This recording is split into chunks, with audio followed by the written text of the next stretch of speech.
Hello, good morning. કેમ છો બધા? મજામાં? આજે હું બપોરનું ભોજન તૈયાર કરીશ અને ભોજનમાં છે દાળ ભાત અને ઓળો રોટલો. અત્યારે ઠંડીની સિઝન છે તો ઓળો રોટલો વધારે અમે બનાવીએ છીએ. તો મેં અડધી કલાક માટે દાળ પલાળવા મૂકી દીધી, તો દાળ બફાઈ ગઈ છે. તો હું એને વઘારી લઉં ને દાળ પણ વઘારાઈ ગઈ છે. તો એમાં મીઠું, મરચું, હળદર ને લીમડો ને બધું નાખીને દાળને એને વઘારાઈ ગઈ છે. અને રાખી દીધા હતા તે ભાત પણ તૈયાર થઈ ગયા છે. અને ઓળો શેકવા રાખ્યો હતો રીંગણાનો ઓળો તૈયાર થઈ ગયો છે. અને હવે ઉપરથી હું એને ચાલ ઉતારી નાખી અને એનો મસાલો પણ કરી નાખી.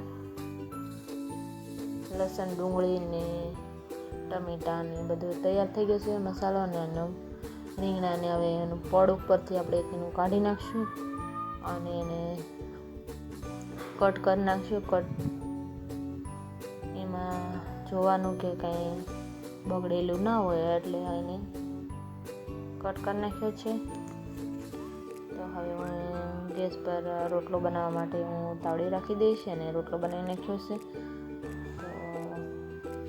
તો રોટલો તૈયાર છે ને એક સાઈડ ઓળો રાખ્યો, એ ઓળો તૈયાર છે ને દાળ ભાત પણ તૈયાર થઈ ગયા છે. બધું રસોઈ બની ગઈ છે. તો હવે એને જમવાની તૈયારી કરીએ. તો હવે દાળ ભાત લઈ લઈ, શાક ને રોટલો લઈ લઈ.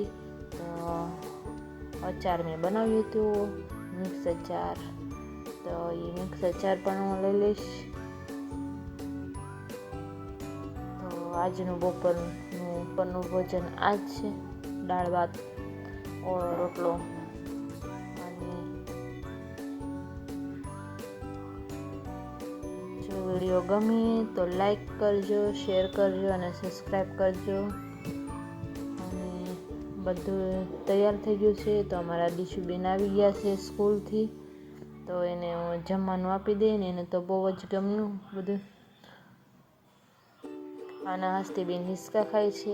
Bye bye. Thanks for watching.